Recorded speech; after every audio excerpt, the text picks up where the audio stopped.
All right, Shabbos say good morning. Good morning. Let us begin. A lot to do today, Baruch Hashem. So begin by thanking our sponsors for this morning Shear. To thank our Talmud Torah sponsors for the month of Sivan.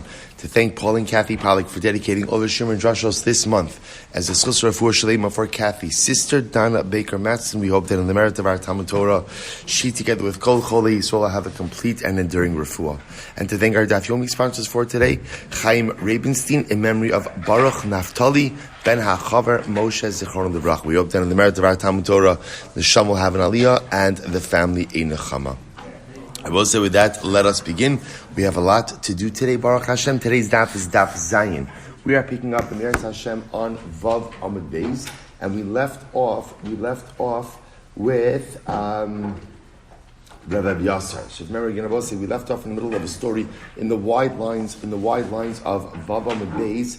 Let's pick up 2, 4, 6, 8, 10, 12, 13 lines up from the bottom. Okay, we got a little bit further, but just for the sake of the story, let's begin here. So let's remember again, there was a whole exchange about Rabbi Yasser, whether or not Rabbi Yasser was a Talmud Chacham, not a Talmud Chacham. So the Gemara said, Rabbi Yasser is certainly a Talmud Chacham. Not only that, but HaKadosh Baruch Hu ultimately agreed with Rabbi Yasser. How did HaKadosh Baruch Hu agree with Rabbi Yasser?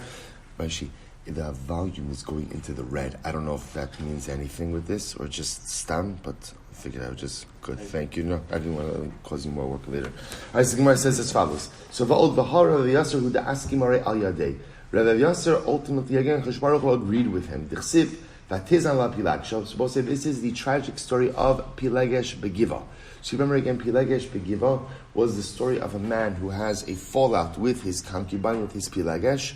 Ultimately kicks her out of the house, and she is then abused, and ultimately dies at the hands of the men of Binyamin. The husband, in a rage, cuts up her body into 12 pieces and says, "Look at what happened to my wife, to my Pilegesh, in the hands of the man of Binyamin," and it begins a civil war within Klal Yisrael. So Rabbi Yasser is supposed to say, so what happened? Why did the guy get so upset at his Pilegesh? Rabbi Yasser Amar Zvuv Matzala. Rabbi Yasser says he found a fly. Rabbi Yasser said, B'Pashtos, what this means is he found a fly in his food, and he got so upset that this caused the whole fallout. Rabbi Yonasan Amar Nema Matzala. He found a hair. Rabbi Yasser said, we'll discuss what that means in just a moment. V'Ashkechei Rabbi Yasser le'Eliyahu. And Rabbi Yasser ultimately found Eliyahu Navi. Rabbi Yasser said, by the way, without even saying anything else about Rabbi Yasser, the fact that he ran into Eliyahu Hanavi kind of says it all. Right? That's, again, we bump into people all the time. The truth is, you never know, you may have bumped into Eliyahu Hanavi, you just didn't realize it. Right? But the nice Rabbi Yasser bumped into Eliyahu Hanavi, and not only that, he knew it was Eliyahu Hanavi.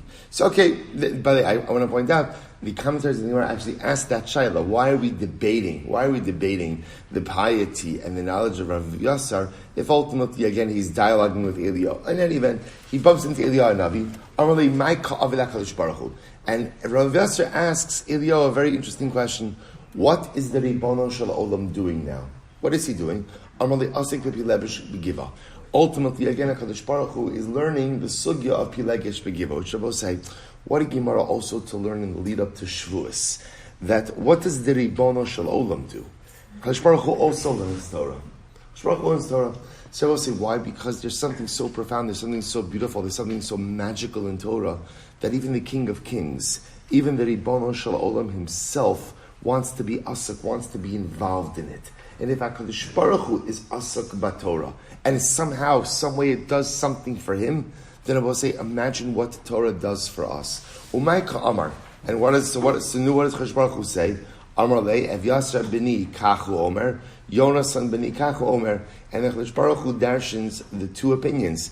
In Shamayim Hashem is saying, Ev Yasser, my son, is saying that he got upset because ultimately, again, he found the fly. And Yonasan, my son, says that he got upset because he found the hair.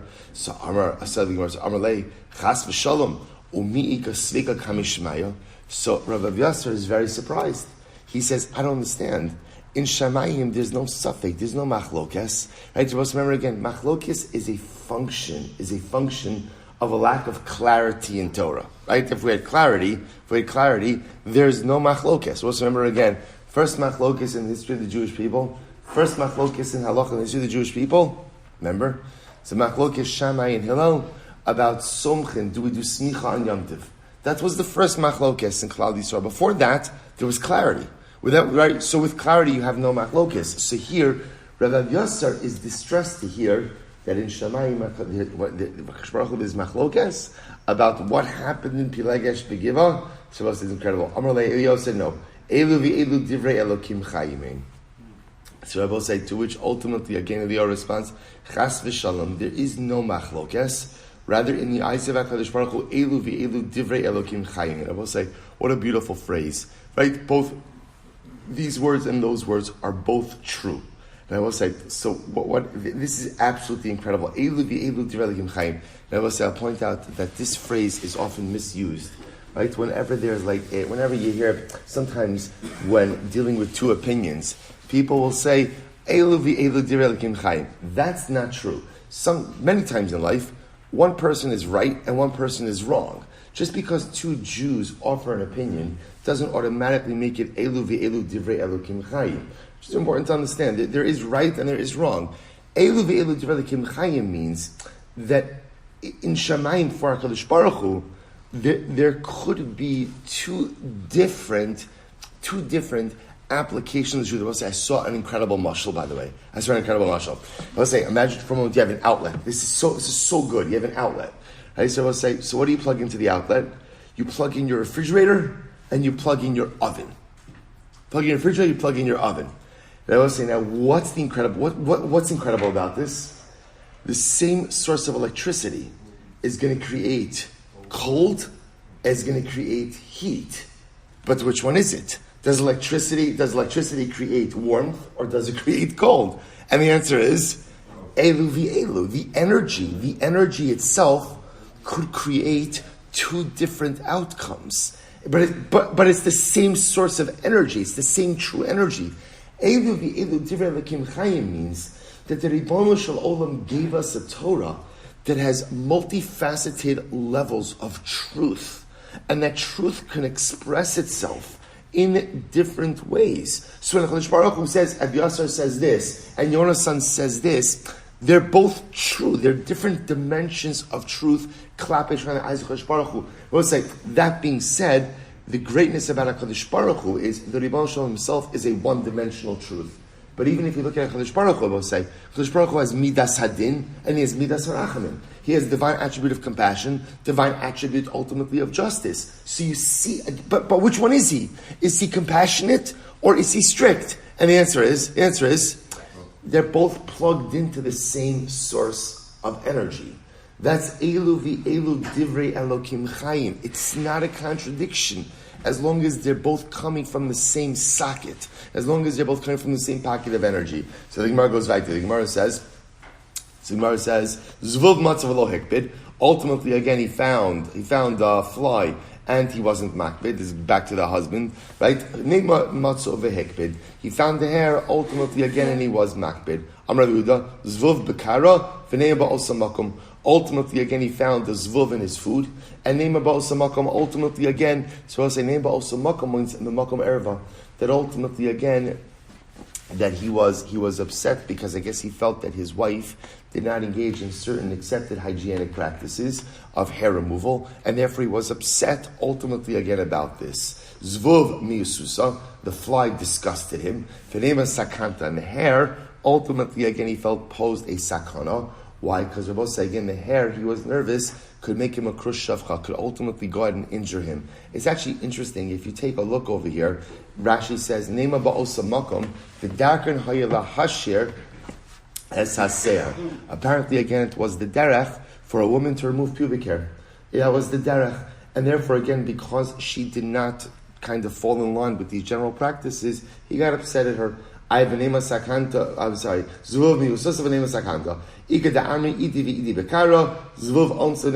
Others say, no, both were in his food, right? A fly or the hair. And what happens? A fly could fly into your food, and it's no one's fault, it could happen. He felt the hair, ultimately, again, was pshia, was negligence on her part. We'll say, just to be clear, this was not a good guy, right? In other words, what he did to his wife, kicking her out of the house, is obviously unacceptable. So the Gemara, I want to be clear, when the Gemara is trying to figure out the source of his anger, the Gemara is not trying to justify his anger. The Gemara is just trying to understand why he reacted in the way that he did, with absolutely no justification for his actions. Very important. We'll say, good muster in life.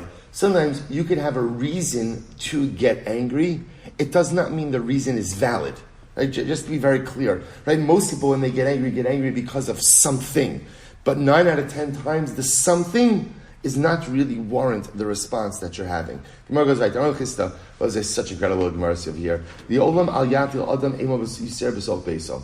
We'll say a person should never go ahead and literally instill excessive fear in his home. Now I'll say, the lashon of the Gemara is interesting, right? What does it say? Excessive fear. Excessive fear. And I will say, we'll define this in just a moment. Shari pilegish begiva, hitala baila ema yisera, ve'pila kama rivavos mi'isra. We'll say what happened. The guest's husband with pilegish begiva, he instilled excessive fear in his home, and ultimately, again, it caused him to kick out his wife, and therefore caused thousands of Jews to die in a civil war. I'm Rabbi Yehuda. So we'll say, by the way, so why does it say excessive fear? Right? It sounds like you should instill some fear. We'll say, so remember, not fear, chas v'shalom, but there does have to be a sense of respect and a sense of order. And I don't just mean like I'm the man of the house. I mean like, we'll say, in a household, for children specifically, there has to be an ema. Ema doesn't have to mean fear. Ema could mean a sense of reverence.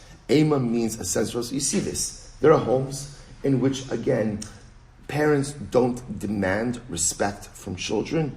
And again, you could see it. You could see it in the way the home is run, and you could see it in the way the children behave, both inside and outside of the home. Ultimately, again, parents must instill a sense of ima. Not fear, but a sense of reverence and respect within their home. Otherwise, I will say, to think that if I'm lax on this, my children are going to love me. First of all, they're not going to love you anymore. Not only that, you're doing them a terrible disservice. Because children raised without discipline, and children raised without order, and children raised without consequences become adults who live without discipline, and adults who live without order, and adults who live without consequences. And I will say those type of people get themselves into all types of life trouble and often have difficulty creating meaningful relationships of their own. That's why, again, too much ema, a rule with an iron fist in the house, the kids are stifled, that's terrible. But no ema, equally a disaster as well. Rabbi Yehuda. I will say so beautiful. Anyone who goes ahead and instills excessive fear in his home ultimately will come to transgress 3 averos. What 3 averos? Gilei arayos, shvichos damim, v'chilul Shabbos. They both say, those are strong words. Right? If you're too much of a kapton, right? If you're too iron-handed in your home, you're going to come to go out and violate all these rights. What's the pshat? So I will say, so ultimately, Gilei arayos, Rashi says, what's going to happen? For this guy, it's going to be time for his wife to go to the mikvah. Remember, again, it's too cold to go to the mikvah. She's going to be too scared to tell him, I can't go, it's too cold. So what's going to happen? They're going to have relations, and she's in nida, but she's too scared to tell him. Shvichos damim.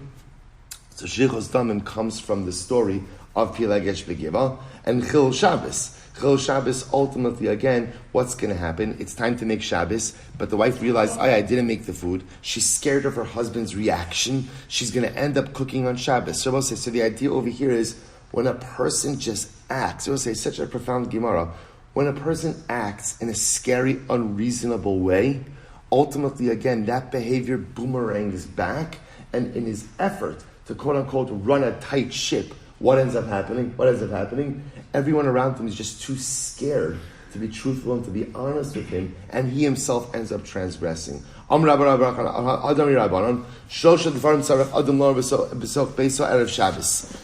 3 things that a person has to say in his home on Erev Shabbos. Isartem, iravtem, hadliku hasaner. So we'll say Isartem means, did you take Meiser? Because you're not allowed to take Meiser on Shabbos. So ultimately he asks his household, right, did you take Meiser?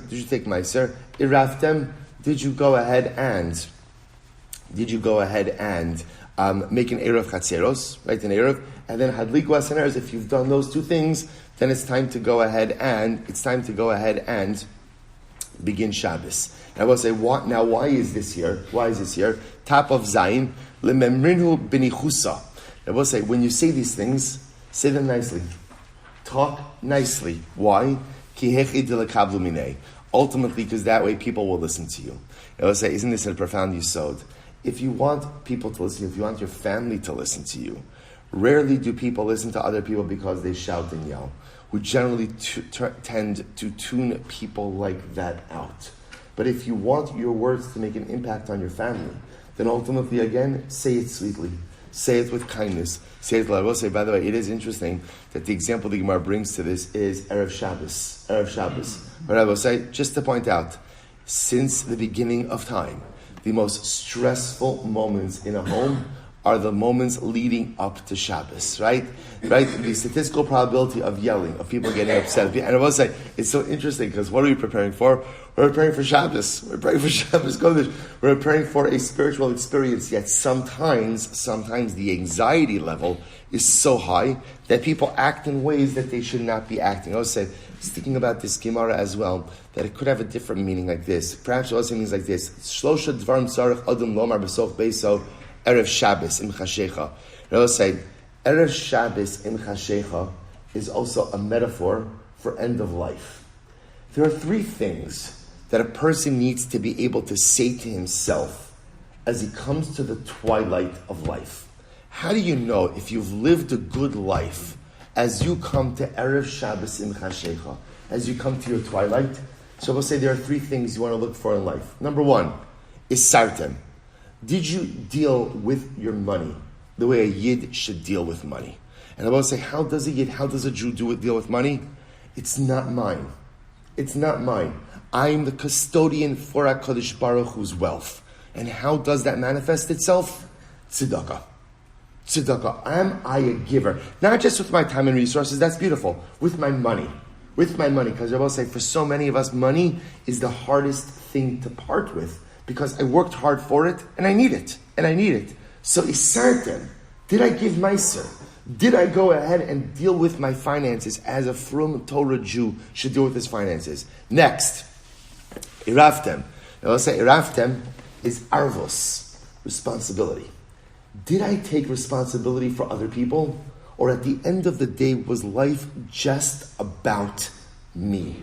We get so focused and so caught up with the self that we forget that there's a din of arvos, there's a din of communal responsibility, there's a din of v'ahavta l'reacha kamocha. So did I live a life of iraftim? And lastly, hadliku hasaner.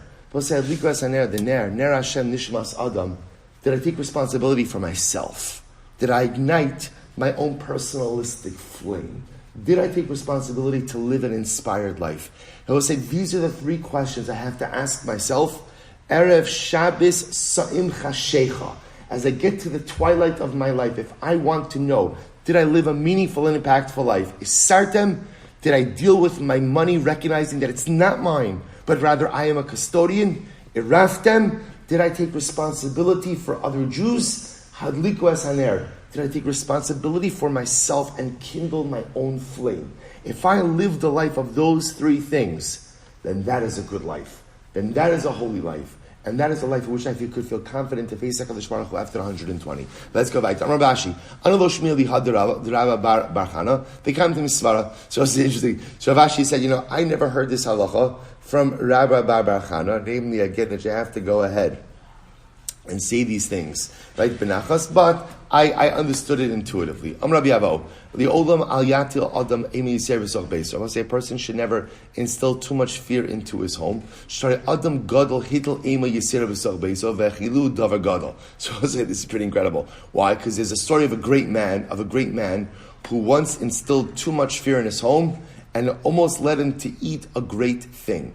We'll see what that means. Umanu, we'll say, who is this? Rabbi Chanina ben Gamliel. So Chanina ben Gamliel, Hechi. So the Gemara says, Hechilu, they caused him to eat a great thing. Chashtan, Vehemta shal tzadikim ena Chadash Baruch Hu maybe takala yadam. Chadash Baruch Hu doesn't allow terrible things to happen through the animals of tzadikim. Tzadikim atzma lo kol shekain, all the more so tzaddikim themselves. So how could it be? How could it be that Rabbi Hanina ben Gamliel almost came to eat something prohibited? Ella bikshu la'achilo davar gadol. They were going to feed him something of great severity. Umaynihu evra min achai. So listen to this. Apparently, Rabbi Hanina ben Gamliel was such like a strict and meticulous person that it almost led the members of his household to feed him Evra min achai. And I will say, how did that happen? Look at the top Rashi, Evra min achai, Shnei avar mehen Evra min ashchuta, u'mipnei emaso chatchu avadav Evra min achai, ve'aviu tachtov shelo yav. And I will say, so apparently the story was like this. The servants of Rabbi Hanina ben Gamliel prepared a meal for him. They brought out the tray, and on the tray was supposed to be a complete animal. What happened? They lost one of the limbs. It could happen, right? They lost one of the limbs. So I will say, so what ended up occurring? So if you can imagine, by the way, imagine as they brought him a chicken, right? And they were missing, the leg of the chicken, the bulky. So what happened? So they got nervous to bring out an incomplete chicken. One of the servants went, just cut off the leg of a living animal and put it on the tray. So I will say, he didn't end up eating it. But Lamaisa will say he almost ended up eating it. So what do you see from here? That ultimately, again, when you rule the house, so to speak, or you instill within the house a sense of aima, a sense of fear, of negativity, of anger, ultimately, again, that boomerangs and backfires back onto you. So profound. Run your home with midos tovos. Run your home with nachas. Shalach leimar okval Rabbi Lazar. Bnei was incredible Gemara. Bnei Adam omdim alay started earlier. Bnei Adam omdim alay. Obiyadil masra malchus. Mau.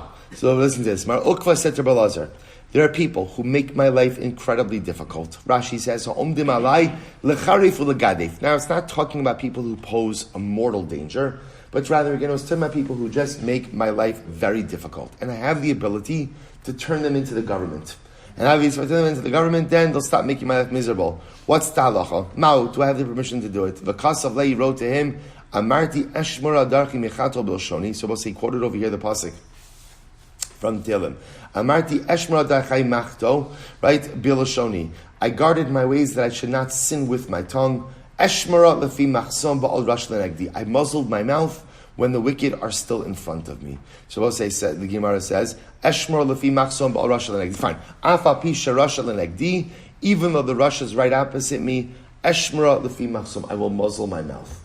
What does it will say? So the message that he got back was, even though you have the power to go ahead and turn these people in, muzzle your mouth. Don't go ahead and turn another Jew into the government. Don't go ahead and take this revenge. Shalach le kamatzar lituva v'lamatzina da'akum bahu. So Mar Ukva said, but they're really making me suffer, and I don't know how much more of this I can take. So Shalach le, he sent back to him, Dom la Hashem v'eschol lo.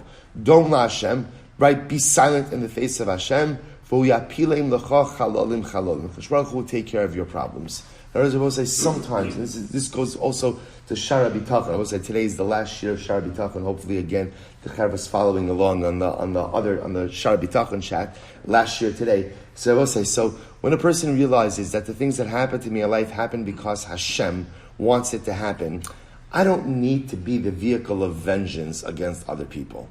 Just leave it to God. Just leave it to God. Just outsource your battles of life to the Ribono Shel Olam. Dom la Hashem, be silent before HaKadosh Baruch Hu, v'yapi lecha chalalim chalalim. So listen to this. So what was the Yitzhak he gave to Mar Ukva? Hashkem v'harav alein lebeis hamedrash, then kalin me'alein. Mar Ukva, you know what you need to do? Get to shul early in the morning and be in shul late at night, and everything else will work out. In other words, that go ahead and focus on your relationship with HaKadosh Baruch Hu, and ultimately, again, everything else will fall into place. The Gemara says, Yatsa mipi Rabbi Lazar. So as soon as Rabbi Lazar said these words, they put Gniva in jail. Gniva apparently was the person who was causing Mar Ukva an incredible amount of pain. They went ahead and they put him in jail. I.e., once Mar Ukva, I will say it's an incredible idea, once Mar Ukva made the conscious decision to go ahead and give over his battles to HaKadosh Baruch Hu, the Ribono Shel Olam indeed waged them on his behalf. An incredible idea, I will say. Sometimes we think we have to carry everything in life ourselves. When in fact, again, what I need to do at a certain point is say, HaKadosh Baruch Hu, I'm going to do my thing, right? I'm going to do what I can do, what is in my power, and I'm going to put some of these other challenges on you, right? I can't control the people around me. That ultimately, again, I'm putting on you, and I'm going to focus on building. I will say that's the Eitzah, right? Rabbi said to Mar Ukva, just get to the base medrash. Right? Getting to the base medrash means work on yourself. Those are the things I'll say. You spend so much time in life focusing and perseverating and obsessing over the things that other people do that I don't have any control over, and instead I neglect to exert control over the one thing I do control, which is me. So Allah says to Mar Ukva, get to base medrash. Build a better you. Build a better you, and everything else falls into place. Incredible. Shocholi Mar Ukva. Zimra minan da aser. So we'll say, ask Mar Ukva, how do we know that music, right? That music is aser. I will say, by the way, this is a throwback to Sota, right? We literally just learned this sugya that after the destruction of the Beis Hamikdash, right, or the siege of Vespasian. So I'll say, how do we know that music is aser? Sirteit v'kasavlu al tismach Yisrael al gil ba'amim v'lishlach lu mehacha. So he quoted the pasuk, said another pasuk, b'shilu yishli yayin, yera yishech al shosav. For the second from the second pasuk, Havamina Hanimili Zimra Dimana. I might have thought that only applies to music from instruments, about the Puma Shari, but maybe singing by mouth should be mutter. Kamash Molan, that even singing by mouth is aser. So also remember again, we saw this, I think I mentioned this, we never really got to do this sugya back in Sota as well, about what type of music or what type of singing this covers. So we'll say, so Bipashtos, it's referring to non-mitzvah related music and non-mitzvah related singing. So for example, again, the Shulchan Aruch brings down to just go to Beis HaMishtos, to just go to the pub. Just go to the pub, right, and sing. A Jew shouldn't be going to the pub regardless, right? But Lamaisa, going ahead and that type of singing or that type of music, which is not related to a mitzvah, ultimately that's what's awesome. Okay, so I'm going to read Rashi. What's the meaning of the pasuk? Kina vidimona va'ad ada. So we'll say, so to point out, these are, the Rover is quoting from the pasuk in Yoshua, talking about the cities of Eretz Yisrael. Amrle masas Eretz Yisrael kachashiv. These are towns in Eretz Yisrael. Amrle atu ana lo yadana the masas Eretz Yisrael kachashiv. I know these are towns in Eretz Yisrael. So I will say, but I'm asking, is there a deeper message? El Rav Gavia me argiza amar bataima. Rather, I will say, first wide line embedded in this pasuk of Kina, Dimona, and Ad Adar. Isn't that beautiful? This is a deeper message. What's the deeper message? So the Gemara says, Taima. Kol sheyish ba kina al chavero. I will say anyone who has jealousy about his friend. I will say, in this case, kina really means anger. Rashi points out, anyone who is upset at his friend because his friend wronged him, and what vidomeim, but ultimately he's silent. In other words, he does not act to seek revenge. Vidom is silent. Shochin adead oselodin. HaKadosh Baruch Hu will take care of the problem. So we'll say that's in the pasuk. Kina dimona va'ad ada. Kina, ultimately again, if someone is angry at his fellow because he was wronged by his fellow, vidimona, but domei, but he's silent. He does not take revenge. Ad ada, the shochin adead, the one who is eternal, ultimately again will take care, will settle the score, so to speak, will exact judgment. I will say this thing. I just want to point out, the Gemara is not saying. Don't try to solve your problems and just put everything on God. That's not what the Gemara is saying. But rather, ultimately, and what the Gemara is saying is like this. Certain things that have to do with other people, that you cannot fix, that you cannot control. Don't spend your life trying to control other people. Outsource that to HaKadosh Baruch Hu. You work on the stuff you can work on, i.e., building you. Like the Eitz Rabbi Elazar gave to Mar Ukva. Get to the base medrash. Make a better you. Put everything else in HaKadosh Baruch Hu. That's the recipe for success. If that's the case, Tziklag umedamna visansana hachanami. Is there an embedded message in these names also? So Amalei Hava Rav Gavia mi be Argiza hacha. If Rav Gavia from Argiza was here, Hava Amar Bataima. He would have given a deeper meaning even into this pasuk as well.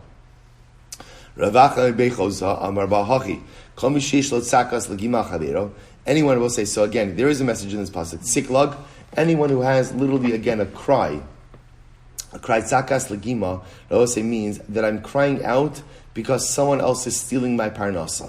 Now I will say, now it doesn't literally mean stealing my money, but rather I will say it means I have a taina because someone else is competing with me, right? And ultimately again is taking parnasa from me. V'domim, and yet I'm silent. Shochin b'sneh oselodin, the one who resides in the sneh, Ayi HaKadosh Baruch Hu, ultimately again will take judgment. We'll adjudicate. In other words, we'll say, see my idea over here. It's all the same theme. Just here, it's in terms of money and not in terms of interpersonal slight. I will say there are times in life where people objectively wrong us. So again, I could spend all of my energy and all of my time lamenting the wrong, arguing about the wrong, but knowing that I can't fix the wrong. I will say it's incredible. What do you do in life with problems that you cannot fix? This is incredible. What do you do in life with problems you cannot fix? Outsource them to HaKadosh Baruch Hu and spend your energies focusing on the problems you can fix. But I will say, is this not the most liberating thing you've ever learned in your life, right? Do a little exercise today, right? Write down a list of all the problems you have, right? And how much time you spend on each of them. And you will discover something startling. The majority of things in which we spend time on are things we don't have control over, yet I can't let go of it. So I'll say the Gemara is giving us the most liberating piece of information. The problems you can't solve, give them to God. Give them to God. Baruch Hu, this is now your list, your to-do list from Shmuel Silber, right? I'm giving God a to-do list. Fix this, because I can't. But now, let me identify the list of the things I can fix. So those are the things I can roll up my sleeves and really make a difference, I will say. Outsource the things you can't fix in order to focus on the things you can. It's incredible. How do we know? We'll say that the wedding crown. Again, also we learn this in Sota. How do I know that wearing the wedding crown? We learned this at the end of Sota, that they used to wear a crown, the chazan and the kala, right? That this is aser. So Amalei midrabanon. Disnan bepomos shel Aspanias during the siege of Vespasian. Gazra ala taras chasanim v'ala irus. They were gozer ultimately again on the crowns of chasanim and on irus. Okay, so we'll say, so we learned this. Adahachi kam Rav Huna lafnui. So we'll say Rav Huna they were all having this discussion. Rav Huna got up to relieve himself. Amalei Rav Chisda kruksiv. Rav Chisda said it's a positive. I will say, what's going on over here? Why did Rav Chisda wait to speak until Rav Huna got up to go to the bathroom? Rav Huna was Rav Chisda's Rebbe. And Rav Chisda was not going to speak in the presence of his Rebbe. Once Rav Huna left, Rav Chisda then added to the conversation. He said, by the way, this is a pasuk that we no longer wear these wedding crowns. Ksiv ko amar Hashem Elokim haser hamitznefes v'hareim ha'atara zos lo zos hashvel ha'hegba v'agavo ha'hashpel. So the Gemara says v'chima inyan mitznefes eitz la'atara. Why does the pasuk mention mitznefes? We're all saying now the mitznefes is the hat of the Kohen, right? Of the Kohen. Why does it mention it by a crown? El lomer lecha bisman shemitznefes barosh Kohen gadol. Atara barosh kol adam, to teach us. Rav Chisda says, when the Kohen Gadol wears his mitznefes, then every other person can wear their bridal crown as well, or their wedding crown as well. Nistalka mitznefes barosh Kohen Gadol. Once the Kohen Gadol no longer wears his crown, then what? Nistalka tar merosh kol adam. Then we are no longer allowed to wear our wedding crowns as well. So we'll say, whereas beforehand, when Rav Huna was in the room, everyone was just saying this was a rabbinic enactment. Rav Chisda gave a pasuk to support this practice. Adahachi asar Rav Huna. Rav Huna came back, and I will say, Ashkechinu tahavi yasvi. And he came back, and I will say, he overheard what Rav Chisda said. Amar le'elokim midrabanan. In reality, this is a din derabanan, right? It is a rabbinic enactment that with the siege of Vespasian, we no longer wear wedding crowns. Ella, Chisda shmeich, but Chisda is your name. And your words are so pleasant as well. So Chisda, like Chesed, right? So your name is Chisda, yours. So what he was saying is, of Chisda, it's a beautiful drasha, but it's just a drasha. It's not fact. In other words, fact is, why don't we wear the wedding crowns anymore? A rabbinic enactment from the siege of Vespasian. But Chisda, beautiful drasha. We'll say, by the way, it's a compliment. It's a compliment. Beautiful, beautiful drasha. So Gemara says, Ravina, Ashkechi lemar baravashi, to have a gadol kalil labarte. It's interesting. Ravina, Famar baravashi, who is making a bridal crown for his daughter. Amrle lo savala mar haser mitzvahs farei matara. Don't you subscribe to the drasha of Rav Chisda that when the Kohen Gadol is not wearing his mitznefes, we don't wear our wedding crowns. Amrle dumiyat to Kohen Gadol begavri.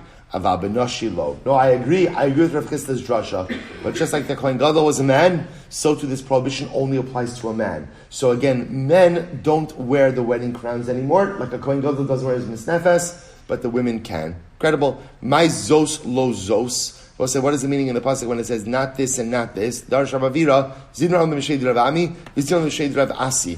B'shah Sh'amar HaKadosh Baruch Hu Yisrael. Hasar mitznefes varei ma'atara.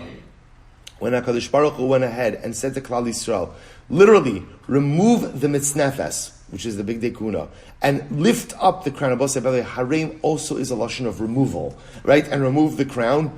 Amru malach yeshasich HaKadosh Baruch Hu, Ribono shel olam, Zos lahem liyisrael shekdimu lefanecha b'Sinai naasel l'nishma. I will say, incredible in Yomi. So the malachim were incredulous. Baruch Hu, how can you tell? By the way, I just want to point out over here, the Gemara over here is understanding the atara, the crown, is Chazal tell us that when Klal Yisrael said naaseh v'nishma, when they accepted the Torah and they said in the most incredible and dramatic display of blind faith, they said we will do and we will listen. They were given a crown of glory, a crown of Kiddusha. Now HaKadosh Baruch Hu says at the time of the Churban, give back your crown. So the Malachim say, HaKadosh Baruch Hu, the people who said Na'aseh v'nishma, you're going to make them give back their crown? Amar lahen, lo, zoslan liYisrael, sheshpilos hagavoa v'gbios hashachal, ve'amidu tzelem b'heichal. No, this is the people, ultimately again, who took the great and brought it down, and took the lowly and brought it up, and they put an idol in the Beis HaMikdash. See, Rabbi say, it's an incredible Gemara. What the Malachim are saying to HaKadosh Baruch Hu is, don't look at what they're doing now, but look at what they did historically, Na'aseh v'nishma. And HaKadosh Baruch Hu said what they've done now, in terms of Avodah Zarah, in terms of making wrong right and right wrong, is so egregious that I have no choice but to look at them through the lens of the present. So Rabbi say, that's the machlokes between the Malachim and HaKadosh Baruch Hu. Do you look at a person for what they've done now, or do you look at a person ultimately again for what they've done historically as well? The Malachim are saying, I know that Klal Yisrael has messed up, but remember what they did in the past. And HaKadosh Baruch Hu says, the current sin is so egregious that I can't overlook what is happening right now. And I will say, but it's also just in general, incredible machlokes how we look at people. Right? Often in life, we just look at people like, what have you done for me lately? Right? You're only as good as your last deal. Right? In other words, where are you holding right now? And we often totally forget about any historical context. And the Malachim are saying, don't forget, people may mess up, but don't forget the goodness that they've done in the past as well. Remember, in relationships, Rabbi, to look at people in a continuum, not just in a freeze frame. So often, again, especially in moments of interpersonal conflict, I just see what's unfolding in front of me now, and I lose all sense of historical or relationship continuum. The Malachim are saying, HaKadosh Baruch Hu, remember the continuum. But HaKadosh Baruch Hu says, this is so egregious right now that I can't ignore it. Incredible. So what's Darsha Avira? Zimnin Amalei Mishmei Rav Ami, Zimnin Amalei Mishmei Rav Asi. What's the meaning of the pasuk? Klamar Hashem. Im shleimim v'chein rabim v'chein agozu va'avar. So we'll say this is absolutely wild. So what is the meaning of the pasuk in Nachum? Kol amar Hashem im shleimim v'chein rabim v'chein agozu. Now we'll say literally the way it translates is, so Hashem said im shleimim, if you are complete, v'chein rabim, if you are multiple, v'chein agozu, and if you are shorn like to shear a sheep, right? Va'avar, and then you will pass. We'll say, get ready for this. What does this mean? So the Gemara says, Imroa Adam Mizonosa Mitzum Samin. We'll say, let's say a person sees that his parnasa is exact. I have exactly what I need to live. So what should you do? Yasa mehen tzedaka. Give tzedaka. What? I say, if I see it that I have exactly what I need, make sure to give. V'chol shekein kishin merubin. And all the more so if you have more than what you need, give tzedakah. My v'china gozu v'avar. We'll say, what does it mean, v'china gozu v'avar? You'll be shorn and be able to pass. I will say, get ready for this. Turn to Rabbi Shmuel. Kala gozes minachasav v'oseh mehen tzedakah. Anyone who shears from his property and gives tzedakah. So we'll say, the imagery is, right? I'm a sheep in life, and I have wool. Right? What's my wool? My wool is my parnasa. Hell is my parnasa. It's anyone who shears from his wool and gives tzedakah, nitzal midina shel Gehenna, will be saved from the din of Gehenna. Shear your materialistic wool, right? Shear your monetary wool and share your money with others. Give tzedakah, you will be saved from Gehenna. So let's say, get ready for this. Mashal l'shtei rechelos. This could be compared ultimately again to two sheep. Get ready for this. Shayovros v'mayim. We'll say two sheep are crossing the river. Achas gizuza v'achas ene gizuza. one is shorn and one is not. Rabbi say, listen to this. Gizuza avra, v'she'ina gizuza lo avra. Rabbi say, the one that's shorn will make it across the river. The one that's not shorn won't. Why not, Rabbi say? Because the wool gets so waterlogged and gets so heavy that at the end of the day it can't go across. Rabbi say, so many times in life we think that the more of our stuff that we're able to keep, the better off we are in life. What we don't realize is that sometimes in life, the more we keep, the more we are weighed down and unable to go ahead and move forward in life. Now, the Gemara, we are speaking specifically regarding money. If Baruch Hu gives you wool, my job in life, obviously I could enjoy my money, right? I could enjoy my money, I could use my money, but I also have to share of my money and give to others. Unless you think, well, one second, the more I have, the better off for me. No, the more you have and don't share, the more weighed down you are in life. And just understand, that will say ultimately again, you won't be able to cross the river. You won't be able to cross the river. You won't be able to get to where you need to get to in life. That will say, of course, the metaphor is also powerful, not just for money.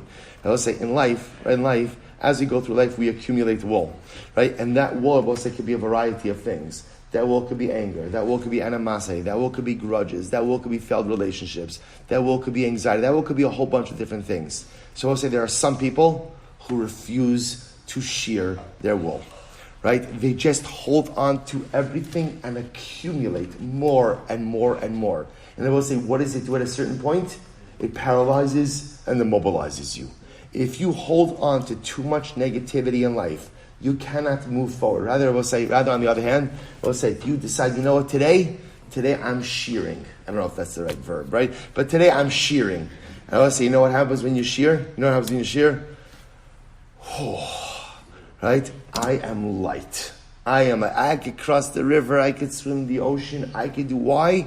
Because all of that accumulated stuff is no longer sitting on top of us. So I will say, by the way, isn't it incredible? What's the theme of today? What's the theme of today? The theme of today is self-liberation.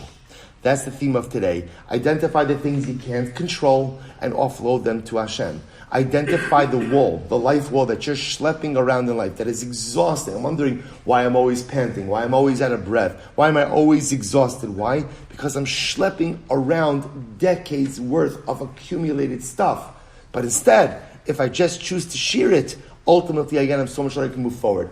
It's true with money. Again, Baruch Hu gives me wool, my job, share it with others. I will say we are custodians of our wealth. Use it, enjoy it, but the primary obligation I have is to be able to share it with others, to make the lives of others better in some way, shape, or form. You think by keeping your wool you're going to have more? You're just weighed down and can't do the things you need to do in life. Let go of the wool in life, get across the river. Weiter. Vinisicha.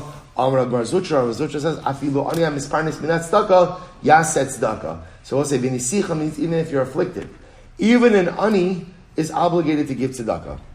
Say, very important. So maybe just a tiny little bit, maybe it's just a penny, right? But lamaisa, even the ani is obligated to tzedakah. So we'll say, I just want to point out, that's true on a number of different, right? In other words, even the ani is obligated to become a selfless individual, right? The person who's an ani might think, I need to devote all of my efforts and all of my energies inward just to go ahead and keep my head above water. Maybe that's the bulk of his energies and efforts, but even the ani has an obligation to be focused on the needs of the other. Lo en cha'otan Rav Yosef, shuv ein marlo simani anios. So the Gemara suggests that sometimes the best way to get out of the hole of poverty is how? To become a giver. To become a giver. And I'll point out also, anios, Rabbi say, you know that there's different forms of poverty, right? There's financial poverty, there's emotional poverty, there's intellectual poverty, there's spiritual poverty. But I will say the remedy for all of them is the same. If you want to crawl out of the hole of poverty, what does it require? Become a selfless individual. Think about the other, which sounds so counterintuitive. I would think if I'm in poverty, my goal is I have to work on myself. No, if you are an impoverished individual, I will say whatever kind of poverty I'm suffering from, the best thing you could do, the antidote to poverty, ultimately, is selflessness. Incredible. Absolutely incredible. Let's get back to Gittin. Rabbi Yehuda Omer Merekem Lemizrach, Rekem K'Mizrach. Right? Rabbi Yehuda said Rekem is the eastern border of Eretz Yisrael, and ultimately Rekem itself is considered like Chutz La'aretz. L'meimra, da'akol Yitzron Eretz Yisrael Kaim. I will say, so now, according to the Mishnah, Akko is the northernmost point of Eretz Yisrael. So the Gemara says, is that true? Or minu, If you're walking from Akko to Kziv, so we'll say, so on your right side, to the east, ultimately again, that's already Chutz La'aretz, and therefore again there's a Tumah. U'p'tur min ha'maiser, and the area is exempt from Maiser, u'min ha'shlias, and from Shemitah, until you know for sure that ultimately you're back in Eretz Yisrael. On the flip side, mismalo, on your left side, l'mayrav haderech, which is now to the west, haderech tor mishmar ta'am, so that's Eretz Yisrael itself. So ultimately, again, the pathway is tahar, because it's not Eretz Amim. So remember again, Eretz Amim, there's a rabbinic tumah on Chutz La'aretz because of a fear of unmarked graves. So therefore, again, if you're walking from Akko to Kziv, on your left, which is west, that's Eretz Yisrael. V'chayeves b'maiser, it's chayv and maiser. U'b'shvius and shmita, ad shivad l'cha shiptur, until you get to an area that you know for sure is Chutz La'aretz. Ad heichan, until where? Ad Kziv, until Kziv. So I'll say, what do you see from here? That Kziv is further north than Akko. So Akko is not the northernmost point of Eretz Yisrael. Kziv is. So what's going on over here? So Rabbi Yossi Omer Mishum Aviv ad Lavlavo. Until Lavlavo. It's not Kziv, but ultimately again, there's even a northern more point. But we'll say the point over here, what's our point? The point over here is the Mishnah makes it sound like Akko is the northernmost point of Eretz Yisrael. And in fact, it's not. There's more northern towns. To which the Gemara says, Abaye says, you're right. At the end of the day, right, if you look at Rashi, Rashi even has a picture here. Ritzua Nafka, the Olam Akab Safon Ribuya. Really, Akab is the northernmost point of Eretz Yisrael proper. There happens to be a small strip of land that is Eretz Yisrael that extends from Akko to Kziv. There really is. But Lamaisa, and you can say, everybody have that picture in Rashi? Right? So you see again, so really, Akko is the northernmost border of Eretz Yisrael proper. There happens to be a small strip of land that is still Eretz Yisrael that extends from Akko to Kziv. And therefore, again, our Mishnah is reckoning the primary borders. The previous price that we spoke about before was talking about even the Ritzua. V'yav Tana Simna. V'yav Tana Simna Hachi. So I'll say, with the Tana, quoting the halakha we just quoted before, would the Tana give a simon just for a small strip of land? In Kra Nami Yav Simna, because the pasuk itself tells us, Chsiv, Vayomru Hine Chag La Hashem B'Shilo, Mi Yomim Yomima, right? There's a Yom Tiv for Hashem in Shiloh. Hashem Mitzvona LeBeit El, Mizracha HaShemesh. That is ultimately, again, that is to the north of Beit El, on the eastern side of the sun. LeMesila Ha'olam Mi Beis El Shechema, so we'll say, so ultimately again, there is a pathway that went from this little, not being a pathway, a strip of land that extended from Beit El to Shiloh. So we'll say, so you see from here that the pasuk itself ultimately reckons a strip of land. So this is very important. So just to be clear, Eretz Yisrael actually extends past Akko. Akko is not the northernmost point. Apparently, again, this town of Kziv was actually the north. But I will say, but again, remember, for Gittin purposes, Akko was the end of Eretz Yisrael proper. The fact that, technically speaking, there's an Eretz Yisrael territory that extends beyond doesn't really matter for halacha. For Gittin purposes, it ends at Akko, even though recognizing territorially, it actually extends a little bit higher. So we'll stop over here for today. New case in Eretz Hashem on the bottom of Zion of Israel. We'll say, what a day. What a day, shkoyach. All right, Chavran Zoom, have a great day, everyone. Especially the Chav Meretz Yisrael. Great to see everyone.